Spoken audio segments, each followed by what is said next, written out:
Marichu Lambino, the chair of the University of the Philippines Department of Journalism. Marichu teaches media law and ethics in UP. Thank you very much to all of you for joining me on the show. Actually, we'd like to begin first with General Santiago. Kauupo niyo pa lang sa NCRPO, di ba po? 1 week. 1 week. Tapos, 1 week old. ito kagad yung parang apoy sa point. Yeah. Yes, Sonny. I got a call around 5 a.m. The supervisor said Ivan was captured in an operation. So immediately I called the desk. Police security was. I told him I need a crew. I need to cover the story, Ivan. Then of course by that time it's impossible to get a crew at 5 a.m. Yeah. The ones that closest were Angel, who was in Pasay, covering another story. So And the arrest of Ivan Tadilla took place in Makati. in Makati, yeah. So they were there around 20 minutes. In 20 minutes. Then I followed around 6:30. I was at the scene, but Ivan was no longer there. He's already in the In hospital the in hospital, Makati. Makati. Yeah. Then I didn't expect that Angel could have gotten that video. I asked Angel, may video ka ni Ivan? Talaga? Parang I was surprised because in operations, usually talaga, the suspects are at the hospital na, are video. This is not the first time, I guess, media has been blamed by law enforcement authorities of somehow obstructing their work. But in this particular case, it was a police officer whom we heard very audibly in the tape, inviting the news crew to take video of the suspect while he was already bleeding inside the van.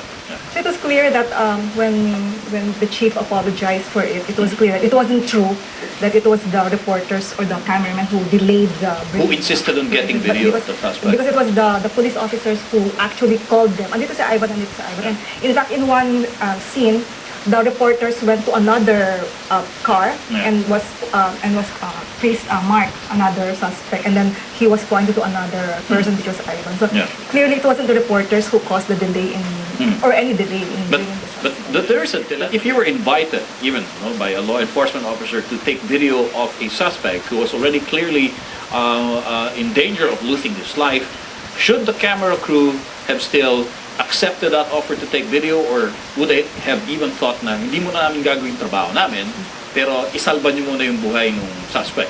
I think practicing journalists like yourself and Gretchen, you are in the best position to answer ethical questions like that. Some TV networks like CNN, BBC do not show images of people who are dead or who are dying. Like victims of the Katrina flood. So they don't. So it really depends on the ethical code and the policy of the network. In the Philippines, we do show images of persons who had died, except that we don't show the face. These are persons who had died. Okay. We don't show the face. We don't show a zoom in image of the face, and we don't show too much blood. We don't show body parts that are chopped off. Yeah.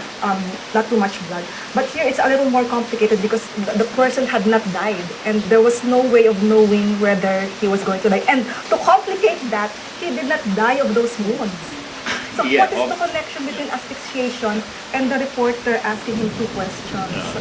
So it's more complicated than that because he did not die of those wounds. He wasn't. So you can't really say he was dying at that time. And could it be said that you give, of course, in the course of regularity or presumption of regularity in the conduct of police operations, that the police officer would know best if there was no risk in having the TV crew interview the suspect when he was already bleeding. Parang ang lumalabas, magtitiwala yung reporter o yung cameraman na gusto ng police official na pa-interview mo na yung suspect, siguro hindi pa naman ito delikadong kondisyon. On that aspect, I would say it's more based on assessment, risk assessment, critical assessment. By lack of that by Superintendent Manalo. So it was the police officer at the scene who should have made the risk assessment. Yeah. If you look at the scene being interviewed, the agony being, while being talked to, the agony of the person is... Naghihingalo na. We do not know that. Diba? I cannot assume that or anything, but evidently is making a great effort to respond, but so we do not know basically his medical condition at that point. Normally, if you see on an accident or similar situation, you put the person in stretcher and make sure that no part of his body moves. Yeah. So in that case, that on that situation, as seen in the caption, in the portion that was filmed, Yeah. the bodies evidently cannot move or anything. And he was, if there's a rash or anything, it could, if you are a practitioner, medical practitioner or emergency practitioner, you should brace that person first before you move him. Yeah. So I cannot assume anything about But I it. think But I don't know that if that's SOP for the police when they bring injured suspects for medical treatment, do you actually have like an ambulance that's already there, or isasakay nyo lang in any available police vehicle? We'll put it in any vehicle, even not necessarily police vehicle. In any- First, the vehicle available that can transport a possible critical condition person. We rush him out to the hospital. Pero siguro dahil nga Gretchen, nakita Yeah. nung crew na hindi naman siya naka-stretcher, baka iniisip nila na okay pa I yung think condition. yung Angel and Marlon trusted the judgment call nung ni Superintendent Manalo by that time. And I was asking then, bakit hindi tinakbo agad sa hospital? Right. It's in the SOP though, sir, that they have to secure the area first. Then You secure, you determine Secure the area. secure the area, Before they bring no the threat suspect that, to the hospital. kasi baka daw may iba pang kasama sila, Ivan, and another incident might occur. And according to based on my interviews, that they called pa the PCP of Makati and waited for their mobile and all the other personnel before they Proceeded took to Ivan hospital. to the hospital. Mhm. So, So it's kind of They took some time actually to follow police procedure, but not necessarily because nag-interview pa yung crew. no. Yeah. What happened is when in an incident where there's a firefight or an encounter, you secure the area after the firefight, make sure that everything is, there's no longer any Threat. threat to anybody.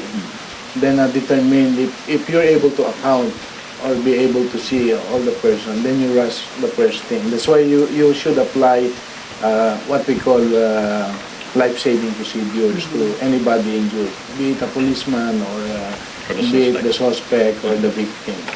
All right. So life-saving procedures should have been carried out. Although there were In place. procedures also carried out, as Gretchen said, to make sure that the area was secure, that there was no other potential threat to both the law enforcement agents and to the covering media. All right, we'll talk more about covering alleged rub-outs and allegations of obstruction of justice when media in focus. Return.